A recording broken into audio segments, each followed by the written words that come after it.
Pemirsa, Ketua DPP PDI Perjuangan Puan Maharani merespons baik rencana Ketua Umum Partai Solidaritas Indonesia PSI Kaisang Pangarep yang ingin bertemu dengan Ketua Umum PDI Perjuangan Megawati Soekarno Putri. Puan juga berharap PSI yang belum menentukan arah dukungannya di Pilpres 2024 untuk bergabung bersama koalisi PDI Perjuangan.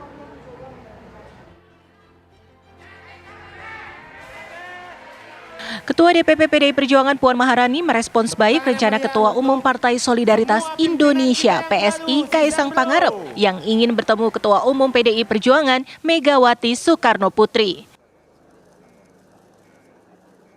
Puan juga mengajak Kaisang untuk bertemu dengan dirinya sebelum mengunjungi kediaman Megawati.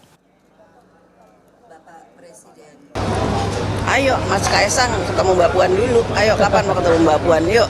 Nih udah ditunggu nih sama Mbak Puan, Mas Kaisang. Puan juga berharap PSI yang belum menentukan arah dukungannya di Pilpres 2024 untuk bergabung bersama koalisi PDI Perjuangan yang sudah mendeklarasikan Ganjar Pranowo sebagai bakal calon presiden. Meski begitu, Puan meyakini PSI pasti memiliki pertimbangan-pertimbangan sebelum mengambil keputusan politik. Kami berharap semuanya itu memang bisa bergabung dengan PDI Perjuangan, tapi kan semua juga punya pertimbangan tertentu. Jadi ya nanti kalau saya bilang nggak mau ngajak Mas Kaisang, dibilangnya PDI Perjuangan nggak mau ngajak. Sekarang kita ngajak ditanya lagi, ini kayak salah terus ya. Yang ditawarkan ke Mas Kaisang kira-kira apa? Ini bukan politik jual beli, ini bagaimana menyamakan visi dan misi untuk membangun bangsa dan negara. Oke?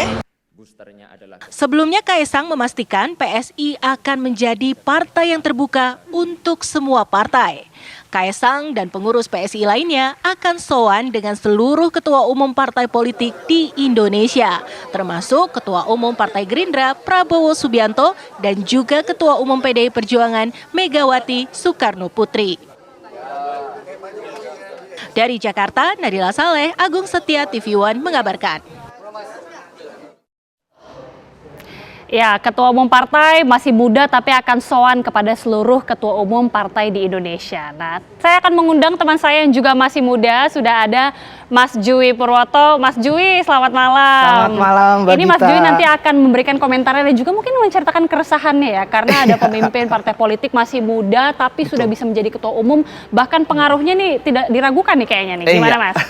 Lebih kesalutan saya sih Mbak Salut. Gita, kesalutan saya. Karena menurut saya gini pemirsa, di dalam sebuah satu keluarga itu, Kaisang ini sudah bisa dibilang sebagai anomali. Coba Mbak Gita bayangkan bapaknya, kakaknya, sampai iparnya aja itu PDIP. Tapi Kaisang enggak, dia memilih partai lain. Nah inilah yang disebut dengan demokrasi. Bahwa di demokrasi itu adalah pilihan anak, belum tentu harus sesuai dengan pilihan orang tua. Bebas, pilihan anak nggak harus sesuai dengan pilihan orang tua. Nah, kalau didramatisir ini bisa, Bapak, meskipun Bapak PDIP, tapi saya ini PSI, iya kan? Warna kita sama-sama merah, bantengmu memang sangar, tapi izinkan aku tumbuh bersama mawar. Nah itu, romantis, ini sebenarnya sangat-sangat, iya betul, sangat-sangat romantis. Bahwa pilihan anak nggak harus sama dengan pilihan orang tua. Kan ada tuh, orang tua yang pengen anaknya jadi wakil presiden. Padahal siapa tahu anaknya lebih cocok jadi tentara, lebih nyaman jadi tentara, bisa Siapa jadi. tuh? Ada pokoknya di negara Afrika sana mungkin. Saya nggak tahu. Nah tapi menurut saya wajar sih.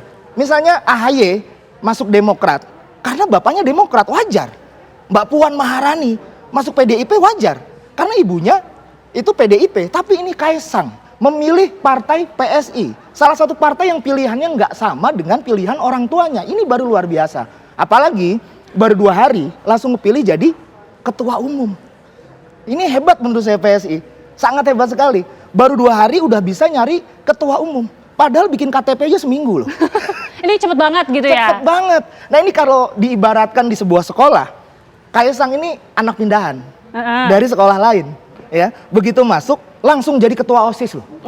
Iya kan? Nah masalahnya ketua OSIS yang dulu kemana nih? Jadi Dewan Pembina OSIS. Mas Giring jadi Dewan Pembina OSIS. Ini kan regenerasi yang menurut saya sangat cepat.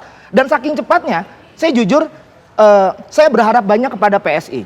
Dan mudah-mudahan kader-kader PSI ada yang tembus duduk di kursi anggota DPR. Jadi anggota DPR, kita doakan aja. Karena kader-kader PSI luar biasa. Nyari ketua aja bisa 2 hari, apalagi bikin undang-undang 1 hari. Bisa lebih cepat gitu. Bisa lebih cepat. Saya yakin ya, kalau ini bisa terjadi, mudah-mudahan di tangan PSI Indonesia bisa makmur, Indonesia bisa sejahtera dalam waktu 2 hari. Mudah-mudahan bisa seperti itu. Saya kalau perhatikan komentar dari pidatonya Kaisang itu cukup apa ya? Inilah harapan masyarakat itu sangat menaruh harapan kepada anak muda.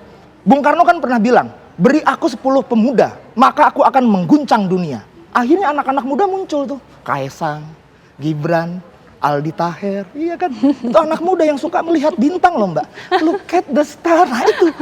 Tapi apapun itu, saya rasa keputusan PSI memilih Kaisang itu adalah keputusan yang cerdas. Karena yang dia pilih adalah anak presiden. Kenapa cerdas? Karena yang sebelumnya, anak band kurang angkat. Oh gitu. Kurang angkat. Mimpi adalah kunci. Yang bermimpi giring. Kuncinya ada di Kaisang. Itu dia. Ya namanya juga partai baru kan kita nggak bisa tahu ya. Partai baru kan seperti itu. Dimana-mana kalau partai masih kecil, oknumnya belum banyak. Tapi lihat kalau sudah besar, kita lihat aja nanti dalam 2 hari. Saya Jui, terima kasih. Nah, terima kasih. Ini Mas Jui tadi sudah menyampaikan bagaimana keresahannya dan hebatnya ya bahwa tokoh muda ini kemudian bisa cukup memberikan pengaruh besar di politik.